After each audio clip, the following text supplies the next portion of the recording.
വീഡിയോയിൽ അമേരിക്കയിൽ നടക്കുന്ന സംഭവ വികാസങ്ങൾ അത് നമ്മൾ കുറച്ച് ഡീപ്പായിട്ട് നോക്കിക്കഴിഞ്ഞാൽ ചില വിഷയങ്ങൾ കോംപ്ലിക്കേറ്റഡ് ആണ്. അത് അങ്ങനെ തന്നെയാണ് അത് മനസ്സിലാക്കാൻ പറ്റുന്നത്. ട്രംപ് കയ്യിലെടുത്തിരിക്കുന്ന കുറേ വിഷയങ്ങളുണ്ട്. ഇതെല്ലാം കാലാകാലങ്ങളായിട്ട് അമേരിക്കയിൽ ഫോളോ ചെയ്യപ്പെട്ടുകൊണ്ട് ഇങ്ങനെ തുടർച്ചയായിട്ട് വരുന്ന കുറച്ച് നടപടിക്രമങ്ങളാണ്. ഒന്നെങ്കിൽ ഇത് ഇവർ ഈ ഒരു റിപ്പബ്ലിക്കൻ ആയിക്കോട്ടെ അല്ലെങ്കിൽ ഈ ഒരു ഡെമോക്രാറ്റിക് ആയിക്കോട്ടെ, ഇവർ രണ്ടുപേരും തന്നെയാണ് മാറി മാറി അവിടെ ഈ ഒരു ഭരണം നടത്തിക്കൊണ്ടിരിക്കുന്നത്. അപ്പോൾ മറ്റവർ ഭരിക്കുമ്പം ഇവർ തീരെ സൈലൻ്റ് ആയിട്ട് ഇരുന്നിട്ട് ഒന്നും തന്നെ ചെയ്യാത്ത ഒരു ഒരു സീറോ ലെവലിൽ ഇരിക്കേണ്ട ഒരു ആവശ്യമില്ല.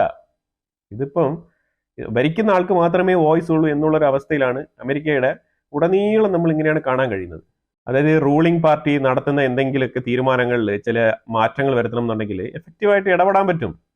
ഇതിപ്പോൾ രണ്ട് പാർട്ടികളുടെയും കുറവ് കൊണ്ട് തന്നെയാണ് അമേരിക്ക ഇങ്ങനെ ഒരു അവസ്ഥയിലേക്ക് തള്ളപ്പെട്ടത്. അല്ലെങ്കിൽ ഇങ്ങനെ ഒരു ഡൊണാൾഡ് ട്രംപ് എന്ന് പറഞ്ഞുള്ള ഒരു ഭരണാധികാരി വന്നിട്ട് ഒരു ഡിക്റ്റേറ്റർഷിപ്പ് എടുക്കുന്ന രീതിയിലുള്ള ഒരു തീരുമാനങ്ങൾ എടുക്കേണ്ട ആവശ്യമില്ല.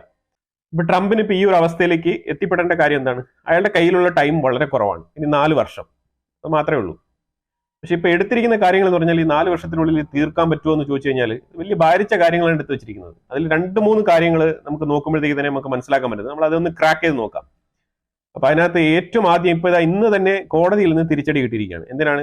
ബെർത്ത് റൈറ്റ് സിറ്റിസൺഷിപ്പ് റദ്ദാക്കരുത് എന്ന് പറഞ്ഞുകൊണ്ട് അതിന് സ്റ്റേ ഓർഡർ. അപ്പൊ ഇപ്പോഴും ബെർത്ത് റൈറ്റ് സിറ്റിസൺഷിപ്പ് അവിടെ നിലവിലുണ്ട്. ഇനിയിപ്പോ ഈ കേസ് നടക്കുകയെ കുറെ നാളിന് നടക്കേണ്ടതുണ്ട്. ഇനി എന്തുകൊണ്ടാണ് കോടതി ഇതിന് സ്റ്റേ ചെയ്തത്? അതിന് ചില സാങ്കേതിക പ്രശ്നങ്ങളുണ്ട്. നമ്മൾ ഒരു നിയമം നടപ്പിലാക്കുമ്പോഴത്തേക്കും ഒരു രാജ്യത്ത് നിലവിലുള്ള ഒരു പ്രൊസീജിയർ അല്ലേ, അതായത് ഒരു രാജ്യത്ത് നിലവിൽ നടപ്പിലാക്കിക്കൊണ്ടിരിക്കുന്ന ഒരു പ്രൊസീജിയർ. അപ്പൊ കുറെ ആൾക്കാർ ആ ഒരു പ്രൊസീജിയറെയും വിശ്വസിച്ച് ഡിപ്പെൻഡന്റ് ആയിട്ട് അവിടെ ഉണ്ട്. ഈ ഒരു H1B വിസയില് ഒരു 3 വർഷത്തെ വിസയിൽ അവിടെ പോയിട്ട് കപ്പിൾസ് ആയിട്ട് അവിടെ പോയ ആൾക്കാർ, മാരീഡ് കപ്പിൾസ് ആയിട്ട് പോയി അവിടെ താമസിക്കുന്ന ആൾക്കാർ, അവർക്ക് കുട്ടികൾ ഉണ്ടാവുകയും ഇതുപോലെ പ്രഗ്നൻസിയിൽ ഇരിക്കുന്ന എത്രയോ ആൾക്കാരുണ്ട്.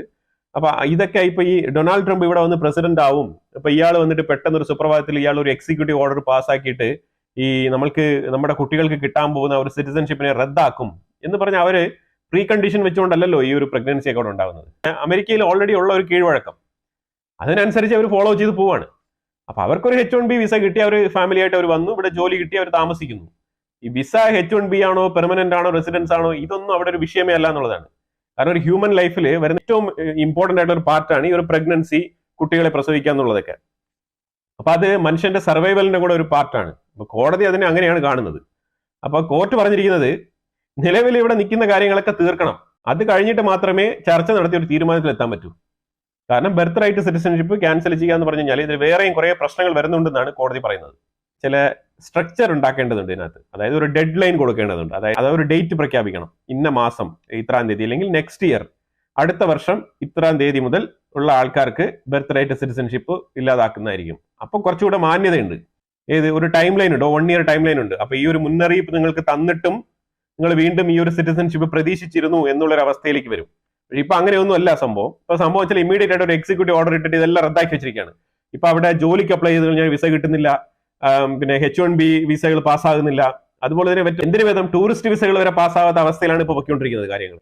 ഒരു പ്രസിഡന്റ് പൊസിഷനിൽ വന്നു കഴിഞ്ഞാൽ ആ രാജ്യത്തിന്റെ എല്ലാ മൂവ്മെന്റ്സും നിർത്തുക എന്നുള്ളതല്ല, അത് വലിയ മഹത്തരമായ കാര്യമൊന്നുമല്ല. ഒരു പൊസിഷനിൽ ഒരാൾ വന്നു കഴിഞ്ഞാൽ ഡിക്റ്റേറ്റർഷിപ്പ് എടുത്തുകൊണ്ട് എല്ലാം നിർത്തുക എന്ന് പറഞ്ഞു കഴിഞ്ഞാൽ അത് അത്ര നല്ല പരിപാടിയല്ല. കോടതി അത് അങ്ങനെയാണ് കാണുന്നത്. അതുകൊണ്ട് ഈ ഒരു ബെർത്ത് റൈറ്റ് സിറ്റിസൺഷിപ്പ് എന്ന് പറഞ്ഞ് ട്രംപ് റദ്ദാക്കിക്കൊണ്ട് പാസ്സാക്കിയ ഒരു എക്സിക്യൂട്ടീവ് ഓർഡർ കോടതി സ്റ്റേ ചെയ്തിരിക്കുകയാണ്. അപ്പൊ അതവിടെ കഴിഞ്ഞ് ആ ഒരു വിഷയം അവിടെ തീർന്നിരിക്കുകയാണ്.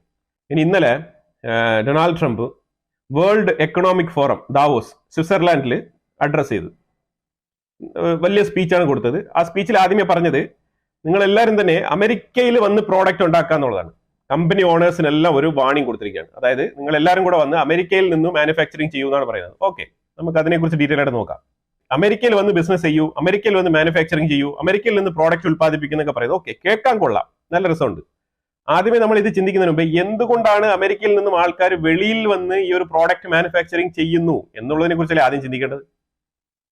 അപ്പൊ അവിടെ അങ്ങനെ ചിന്തിക്കുമ്പോൾ ഉണ്ടാകുന്ന കാര്യം എന്ന് പറഞ്ഞാൽ ചൈനയൊക്കെ എങ്ങനെയാണ്? ഏറ്റവും കൂടുതൽ അമേരിക്കയുടെ കമ്പനികൾ തന്നെയാണ് ചൈനയിൽ മാനുഫാക്ചറിങ് ചെയ്യുന്നത്. ടെക്നോളജി ഉൾപ്പെടെ അവർ കൊണ്ടുവന്ന് ഇവിടുന്ന് മാനുഫാക്ചറിങ് ചെയ്യുകയാണ്. എന്താണ് കാരണം? റീസൺ ചീപ്പ് ലേബർ.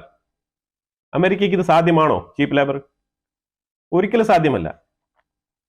ഇനി അതിന് അയാൾ പറയുന്ന പറഞ്ഞാല് ഇത് ചീപ്പ് ലേബർ മാത്രമല്ല, ഓവറോൾ എക്സ്പെൻസസ് എല്ലാം തന്നെ കുറവാണ്. ഈ ഏഷ്യൻ കൺട്രീസിൽ വന്നിട്ട് ഈ മാനുഫാക്ചറിങ് ചെയ്യുമ്പോഴത്തേക്കും ഒരു പ്രോഡക്റ്റ് ഉൽപ്പാദിപ്പിക്കുന്നതിന് വളരെ തുച്ഛമായ കോസ്റ്റ് ആവുന്നുള്ളൂ. അത്രത്തോളം ട്രാൻസ്പോർട്ടേഷൻ ചെയ്ത് അത് യു എസിൽ എത്തിച്ചാൽ തന്നെയും ആ ഒരു യു എസിൽ ഉണ്ടാക്കുന്ന ഒരു എക്സ്പെൻസസ് എന്ന് പറഞ്ഞു കഴിഞ്ഞാൽ അത് വളരെ ഭീമമായ ഒരു എക്സ്പെൻസസ് ആണ്. അതിനെ മീറ്റ് ചെയ്യാൻ പറ്റുന്നില്ല. അതുകൊണ്ടാണ് ആൾക്കാർ ആപ്പിൾ പോലത്തെ കമ്പനികളൊക്കെ ഈ പുറത്ത് വന്ന് ചെയ്യുന്നത്. ഇപ്പൊ നിങ്ങളൊരു സാധാരണ ലേബറിന് യു എസ് എയിൽ ഒരു ജോലി കൊടുക്കുമ്പോഴത്തേക്കും ചില നിർബന്ധങ്ങളുണ്ട്. അവർക്ക് അവരുടേതായിട്ടുള്ള ചില പോളിസികൾ ഫോളോ ചെയ്യേണ്ടതുണ്ട്. അപ്പൊ ഇത് എക്സ്പെൻസീവ് ആണ്. യു എസിൽ ഒരു എംപ്ലോയിയെ അഫോർഡ് ചെയ്യുന്നതും ചൈനയിലോ ഇന്ത്യയിലോ തായ്ലാന്റിലോ വിയറ്റ്നാമിലോ ഒരു എംപ്ലോയിയെ അഫോർഡ് ചെയ്യുന്നതും രണ്ടാണ്. ഈ വ്യത്യാസം ആദ്യം മനസ്സിലാക്കുക. ഇനി പുള്ളി പറഞ്ഞ മറ്റൊരു വിഷയം, നിങ്ങൾ യു എസിൽ അഥവാ പ്രോഡക്റ്റ് ഉൽപ്പാദിപ്പിക്കുന്നില്ലെങ്കിൽ നിങ്ങൾ ഹൈ താരിഫ് അടച്ചോളൂ, ടാക്സ് അടച്ചോളൂ എന്നാണ് പറയുന്നത്. 60 മുതൽ 100% ഒക്കെ ടാക്സ് പറയുന്നുണ്ട്. ഓക്കെ, ഇനി ടാക്സ് അടച്ചാൽ തന്നെയും ഞാനൊരു കാര്യം പറയാം. ഈ ടാക്സ് അടച്ചോന്ന് പറഞ്ഞു. ഇപ്പൊ ഈ ടാക്സ് അടച്ചോ എന്ന് പറയുമ്പോഴത്തേക്കും ഇതിനകത്ത് 2 വിഷയങ്ങൾ വരുന്നുണ്ട്. ഇതിനകത്ത് ഒന്ന്, ഈ ടാക്സ് ആരെയാണ് ബാധിക്കുന്നത്? ഇപ്പൊ നമ്മുടെ രാജ്യത്ത് നമ്മൾ ഒരു സാധനം മേടിക്കുന്നു, അല്ലെങ്കിൽ ഒരു ഹോട്ടലിൽ നിങ്ങൾ പോയി ആഹാരം കഴിക്കുന്നു, അല്ലെങ്കിൽ നിങ്ങൾ ഏതെങ്കിലും ഒരു പ്രോഡക്റ്റ് മേടിക്കുന്നു, അതിന്റെ GST ആരാണ് അടയ്ക്കുന്നത്? നിങ്ങളാണോ അതോ കമ്പനി ഓണറാണോ അടയ്ക്കുന്നത്? ഇത് എപ്പോഴും എൻഡ് യൂസറാണ് ഈ ഒരു ടാക്സ് അടയ്ക്കുന്നത്. അപ്പൊ യു എസിലേക്ക് എക്സ്പോർട്ട് ചെയ്യുന്ന ഒരു സാധനം നമ്മൾ യു എസിലേക്ക് അങ്ങോട്ട് ഇറക്കി കൊടുക്കുകയാണ്. നമ്മുടെ നാട്ടിൽ നിന്ന് കയറ്റുമതി ചെയ്ത് യു എസിലേക്ക് ഇറക്കി കൊടുക്കുന്ന ഒരു സാധനം, ഇതിന്റെ എൻഡ് യൂസർ ആരാണ്? യു എസ് എയിലുള്ള പർച്ചേസ് ചെയ്യുന്ന ക്ലയന്റ്.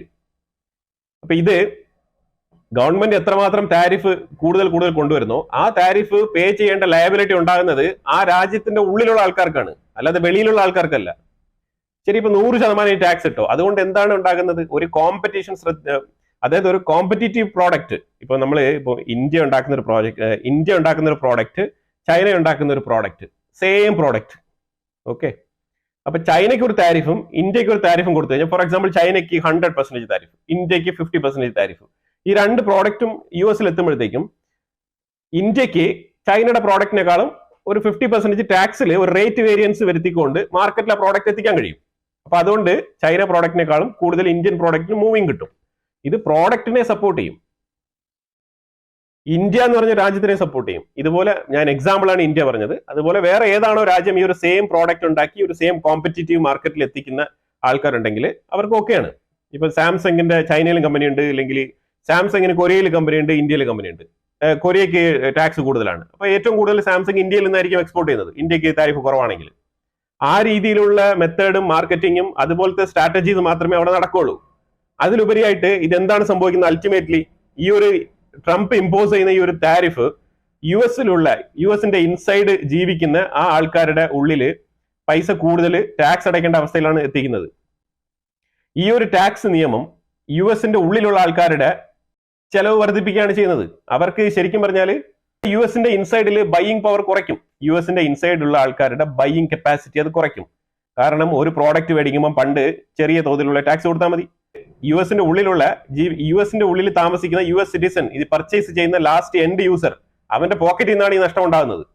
ഇനി ഇതെങ്ങനെയാണ് ഇവർ ഇത്രയും കോംപ്ലിക്കേറ്റഡ് ആയിട്ട് ഇതൊക്കെ ചിന്തിച്ച് മുന്നോട്ട് കൊണ്ടുപോകാൻ പറ്റുന്നതെന്ന് എനിക്കറിയത്തില്ല. പക്ഷെ എനിക്ക് സാമാന്യ ബുദ്ധിയിൽ തോന്നുന്ന കാര്യങ്ങളാണ് ഇതൊക്കെ പറഞ്ഞുകൊണ്ടിരിക്കുന്നത്. സാധാരണ ബേസിക് എക്കണോമിക്സ് പഠിച്ച ആൾക്കാർക്ക് ഇതൊക്കെ മനസ്സിലാവുന്ന കാര്യങ്ങളാണ്. ഇനി അതല്ല, അയാൾ പറയുന്നത് നിങ്ങൾ യു എസിലേക്ക് വരൂ, ഞങ്ങൾ ഒരുപാട് ടാക്സ് ഇളവുകൾ തരാം, അവിടെ മാനുഫാക്ചറിങ് ചെയ്യാന്നൊക്കെ പറയുന്നുണ്ട്.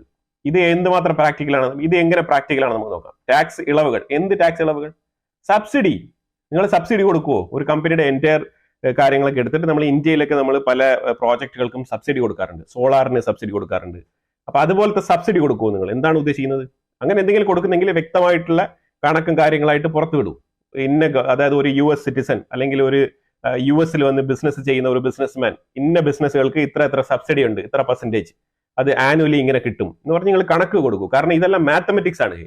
ഇതെല്ലാം കാൽക്കുലേറ്റ് ചെയ്തിട്ട് ഇതിന്റെ എക്സ്പെൻസും കാര്യങ്ങളൊക്കെ മനസ്സിലാക്കിക്കൊണ്ട് മാത്രമേ ഒരു മാനുഫാക്ചറിങ് യൂണിറ്റ് ഒക്കെ പൊക്കിയെടുത്തുകൊണ്ട് യു എസിൽ വന്ന് സ്ഥാപിക്കാൻ പറ്റുള്ളൂ. എനിവേ, ഈ പണ്ടും ട്രംപ് ഇതുപോലെ കുറെ ബ്ലണ്ടറുകൾ പറഞ്ഞു പോകാറുണ്ട്. പക്ഷെ ഇപ്പോഴും അതുപോലെ തന്നെയാണ് തുടങ്ങിയിരിക്കുന്നത്. ട്രംപ് ഒരു ബിസിനസ് മാൻ ആണ്, ഇല്ലാന്ന് നമ്മൾ പറയുന്നില്ല. അയാൾ ചിലപ്പോൾ വേറെ എന്തെങ്കിലും കാര്യങ്ങൾ ചെയ്യാൻ വേണ്ടിയിട്ട് ചില സ്ട്രാറ്റജീസ് യൂസ് ചെയ്യുന്നതായിട്ടാണ് നമുക്ക് മനസ്സിലാക്കാൻ പറ്റുന്നത്. കാരണം ഈ പറഞ്ഞിരിക്കുന്ന എല്ലാ പോയിന്റ്സും തന്നെ വളരെ ബ്ലണ്ടറായിട്ടാണ് മുന്നോട്ട് പോയിക്കൊണ്ടിരിക്കുന്നത്. ഇപ്പൊ തന്നെ കോടതി ഒരു വിഷയത്തിൽ തിരിച്ചടി കൊടുത്തിരിക്കുന്നു. ഇനിയിപ്പോ എത്ര വിഷയങ്ങൾക്ക് വേണ്ടി ആൾക്കാർ കോടതിയിൽ പോകുന്നുള്ളതാണ് ഇനിയിപ്പോ നമ്മൾ കണ്ടറിയേണ്ടത്. ടാക്സ് എൻഡ് യൂസറെ ബാധിക്കും എന്നുള്ളത് ഏതൊരു 8ാം ക്ലാസ് 9ാം ക്ലാസ് 10ാം ക്ലാസ് പഠിച്ച വ്യക്തിക്കും അറിയാവുന്ന കാര്യമായിരിക്കും. പിന്നെ യു എസ് സെനറ്റില് ജോൺ റെക്ലിഫി എന്ന് പറഞ്ഞ വ്യക്തിയെ അവിടുത്തെ സെനറ്റില് CIA ഡയറക്ടറായിട്ട്, അതായത് അമേരിക്കയുടെ ഇന്റലിജൻസ് യൂണിറ്റിന്റെ ഡയറക്ടറായിട്ട് ചൂസ് ചെയ്തിരിക്കുകയാണ്. ഇയാൾ അവിടെ സെനറ്റിലെ വോട്ട് ഇട്ടിട്ടാണ് പാസ്സാക്കിയത്. ഈ ജോണിനെ അനുകൂലിച്ച് 74 വോട്ടുകളും ഇയാൾക്കെതിരെ 25 വോട്ടുകളും വന്നായിരുന്നു. അതായത് ഡെമോക്രാറ്റിന്റെ വോട്ടുകളാണ്. ബാക്കി റിപ്പബ്ലിക്കൻസ് എല്ലാം തന്നെ ഇയാളെ പിന്തുണയ്ക്കുകയാണ് ചെയ്തത്. അപ്പൊ അങ്ങനെ അയാൾ അമേരിക്കൻ ഇന്റലിജൻസിന്റെ ഡയറക്ടർ എന്നുള്ള പൊസിഷനിലേക്ക് വന്നിരിക്കുകയാണ്. അപ്പൊ ഇയാളുടെ ഒരു ബാക്ക്ഗ്രൗണ്ട് ഒക്കെ നോക്കിക്കഴിഞ്ഞാൽ ഇയാൾ ഇതിനു മുമ്പും ഈ ഒരു ഇന്റലിജൻസ് യൂണിറ്റിൽ തന്നെയാണ് വർക്ക് ചെയ്തിട്ടുള്ളത്. 2020-21 സമയത്ത് ഈ ഒരു ഇന്റലിജൻസിൽ നാഷണൽ ഇന്റലിജൻസ് ഡയറക്ടറായിട്ട് വർക്ക് ചെയ്തിട്ടുണ്ട്. നാഷണൽ ഇന്റലിജൻസ് ഡയറക്ടറായിട്ട്, അതായത് ഇന്റർനാഷണൽ ലെവലല്ല, അമേരിക്കയുടെ ഉള്ളിലുള്ള ഇന്റലിജൻസിന്റെ ഡയറക്ടറായിട്ട്. ഇത്രയും അവിടുത്തെ ഓപ്പോസിറ്റ് പാർട്ടികൾ ഇയാളുടെ ക്വാളിഫിക്കേഷനൊക്കെ വിലയിരുത്തി സംസാരിക്കുന്നുണ്ട്. ഈ പൊസിഷനിൽ സ്യൂട്ടബിൾ ആണോ, ഇതിന് ഒത്ത എഡ്യൂക്കേഷൻസ് ഉണ്ടോ എന്നുള്ള രീതിയിലൊക്കെ ചോദ്യങ്ങൾ വരുന്നുണ്ട്. കാരണം ഈ ട്രംപ് എന്ന് പറഞ്ഞു കഴിഞ്ഞാൽ അവിടുത്തെ വിസ H1B വിസയ്ക്ക് നിർബന്ധമായിട്ട് വളരെ ക്വാളിഫൈഡ് ആയിട്ടുള്ള പിന്നെ ഈ ഒരു പൊസിഷൻ ആപ്റ്റ് ആയിട്ടുള്ള ആൾക്കാരെയൊക്കെ ക്വാളിറ്റിയുള്ള എംപ്ലോയീസിനെയൊക്കെ ചൂസ് ചെയ്യണമെന്ന് പറഞ്ഞിട്ടാണല്ലോ ഇപ്പോൾ ഒരു പ്രസ്താവനയൊക്കെ ഇറക്കിയത്. അപ്പൊ അതുകൊണ്ട് ആൾക്കാർ ഇതിനെ തിരിച്ച് ചോദിക്കുന്നു, നിങ്ങൾ ഒരു ഹയർ ചെയ്യുമ്പോഴത്തേക്കും ഈ ഒരു ക്വാളിറ്റി ബാധകമല്ലേ എന്നുള്ള ചോദ്യമാണ് ഡെമോക്രാറ്റിന്റെ ഭാഗത്ത് നിന്ന് വരുന്നത്. പക്ഷെ അതിന് ഇയാൾ ഓൾറെഡി തന്നെ നാഷണൽ ഇന്റലിജൻസ് ഡയറക്ടറായിട്ട് വർക്ക് ചെയ്തിട്ടുണ്ട്. അപ്പൊ അത് ഓൾറെഡി പ്രൂവൻ ആണ്. ഇയാളുടെ കോൺട്രിബ്യൂഷൻ എന്ന് പറഞ്ഞു കഴിഞ്ഞാൽ CIA ടെക്നോളജിക്കൽ വിങ്ങിൽ ആർട്ടിഫിഷ്യൽ ഇന്റലിജൻസ്, അതേപോലെ ക്വാണ്ടം കമ്പ്യൂട്ടിംഗ്, ഇതിലൊക്കെ തന്നെയാണ് ഏറ്റവും കൂടുതൽ ഇയാൾ പ്രവർത്തിച്ചുകൊണ്ടിരുന്നത്. പ്രത്യേകിച്ച് ഈ ചൈന, റഷ്യ ഭാഗത്ത് നിന്ന് വരുന്ന ത്രെട്ടൊക്കെ വളരെ അനായാസം പുള്ളി ഹാൻഡിൽ ചെയ്തതായിട്ടുള്ള എക്സ്പീരിയൻസുകളൊക്കെയാണ് പുള്ളിക്കുള്ളത്. ആ ഒരു പ്രൊഫൈലാണ്, പുള്ളിയുടെ പ്രൊഫൈലാണ് ഇങ്ങനെ രേഖപ്പെടുത്തുന്നത്. നിങ്ങൾ ആദ്യമായിട്ടാണ് ചാനൽ കാണുന്നുണ്ടെങ്കിൽ മറക്കാതെ സബ്സ്ക്രൈബ് ചെയ്യുക. വീണ്ടും അടുത്തൊരു വിഷയമായിട്ട് വരാം. Thank you so much.